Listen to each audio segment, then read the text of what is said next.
Pourquoi Antonelli était intouchable à Spa? Alors, résultat, 2 secondes d'avance sur Leclerc, 11 secondes sur Verstappen, 17 secondes sur Hamilton. On voit que Antonelli a gagné cette course, même si le résultat paraît un peu serré avec Leclerc, mais quand on va regarder les datas, on va s'apercevoir que il avait quand même beaucoup de marge. Et qu'en fait, cet écart de 2 secondes est principalement dû à la stratégie de Ferrari qui a été un peu chanceux, c'est vrai, avec l'arrêt sous safety car. Regardons maintenant les rythmes en course.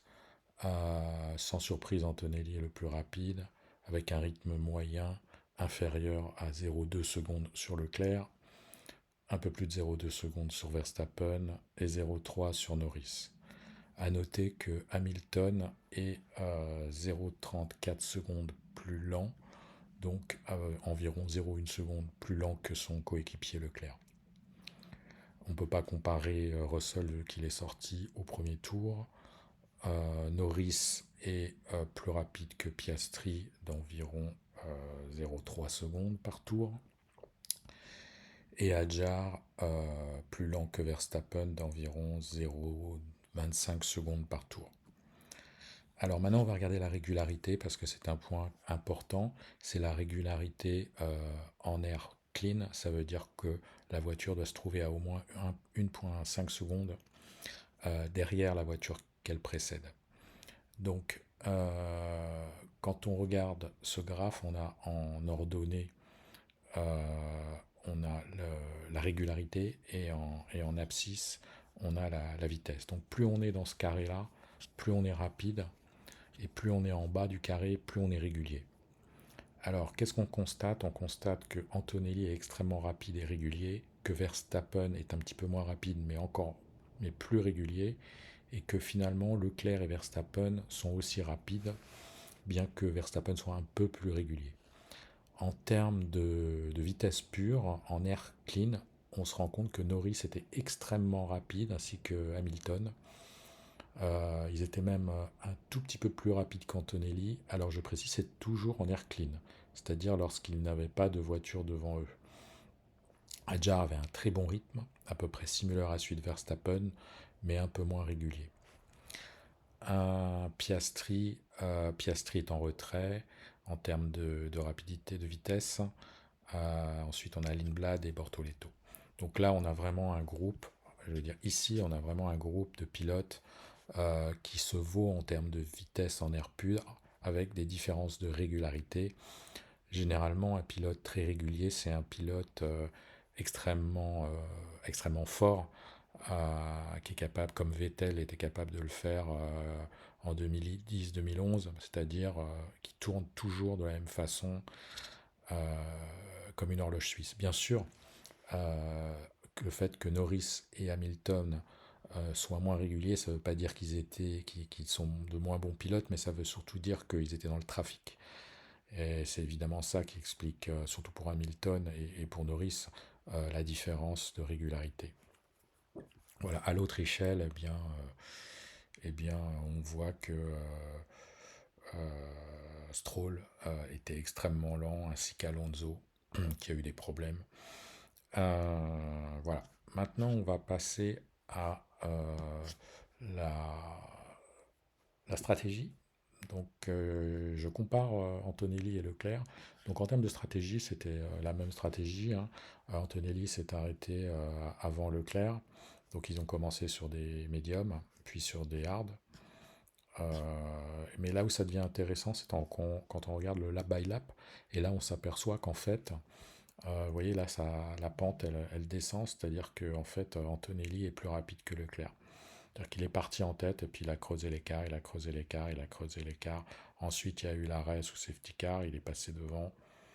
Mais qu'est-ce qu'on remarque? Toujours pareil, l'écart s'est creusé, creusé jusqu'au moment euh, où Antonelli a doublé Leclerc. Mais ça n'a pas arrêté il n'a pas arrêté d'augmenter son écart. Évidemment, dans cette partie-là, il rattrapait, il a dépassé et il a continué de creuser l'écart. Donc, les 0,2 secondes qu'on a vues précédemment, en fait, c'est tout simplement ça justifie tout simplement que le fait qu'il était plus rapide et qu'il a sans arrêt été plus vite que Leclerc. Donc la conclusion, c'est que de toute façon, la Mercedes est plus rapide que la Ferrari, et qu'il y a quand même un écart d'environ 2 dixièmes par tour pour la Mercedes. Ici, on a l'évolution du temps par tour. Bon, bah pareil, hein, on voit que la Mercedes était à chaque tour généralement plus rapide. Là, évidemment, elle était un peu moins rapide. C'est sûrement son tour quand il est sorti. Et puis très vite, elle était plus rapide. On voit la différence ici. Voilà. Maintenant, on va regarder la télémétrie. La télémétrie, donc ça c'est le premier tour. J'ai pris juste le premier tour. Et vous allez voir à quel point le déploiement de puissance a un rôle très très très important. Donc les pilotes sont partis ici. Donc quand c'est rouge, c'est Leclerc qui était plus rapide. Quand c'est vert, c'est Antonelli qui était plus rapide. Donc on constate que là, Antonelli était plus rapide avant d'attaquer le raidillon de 7-8 km/h. Ici, c'était plutôt 11 km/h. Ensuite, en passant dans le raidillon, la Ferrari était 11 à 12 km/h plus rapide. Et en haut du raidillon, donc là, les pilotes sont flat out. Hein. Ici, partout, là, ils sont flat out. En haut du raidillon, dans la ligne droite, on avait la Mercedes qui était 11, 12, 13 km/h plus rapide. Même 28 km/h plus rapide ici. Et tout d'un coup, poum, elle est passée 20 km/h moins rapide que la Ferrari. Donc là, c'est clairement un problème de gestion de l'énergie. D'ailleurs, Russell était extrêmement lent au premier tour, puisqu'il était, je crois, autour de 290 km/h, alors que vous voyez la Ferrari était beaucoup plus rapide ici. Alors là, je compare à Antonelli, hein, mais clairement, Antonelli a eu également un problème, visiblement, en bout de ligne, enfin, dès le milieu de la ligne droite. Les batteries n'étaient pas rechargées, probablement, parce qu'il se retrouvait 20 km/h moins vite que la Ferrari, ce qui est complètement hallucinant.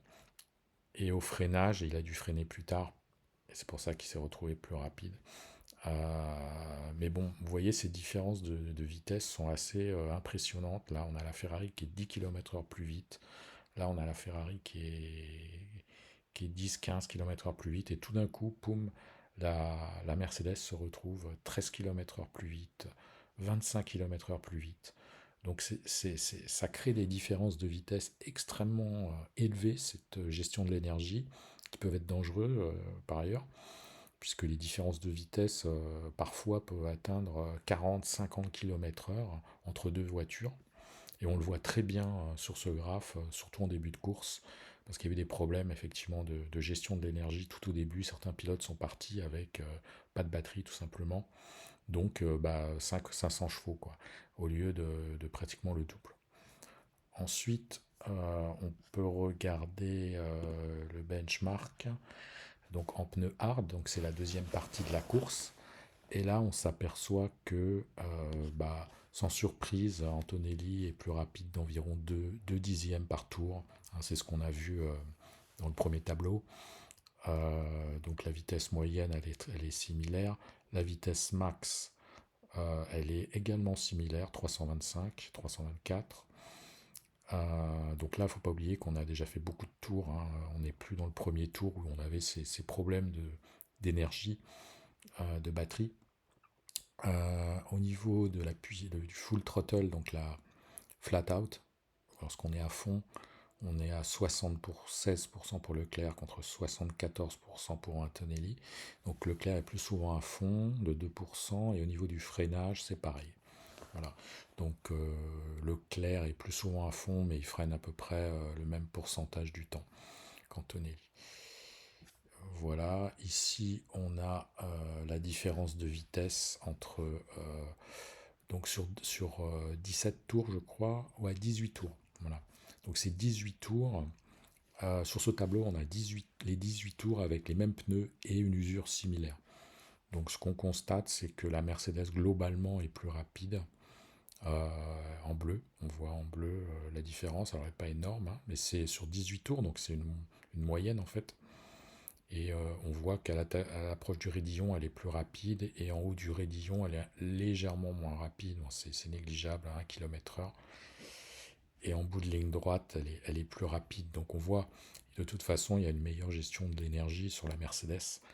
Et ça, on le voit d'ailleurs en bout de ligne droite généralement. Vous voyez ici aussi. Ici, dans cette ligne droite aussi, elle est plus rapide. Voilà.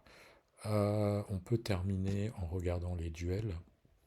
Donc là, on a tous les coéquipiers. Donc Antonelli, bon, bah, on ne peut pas le comparer à Russell vu qu'il est sorti tout de suite au premier tour. Leclerc-Hamilton, c'est très proche. Hein. On voit qu'il y a quasiment pas de différence en termes de rythme.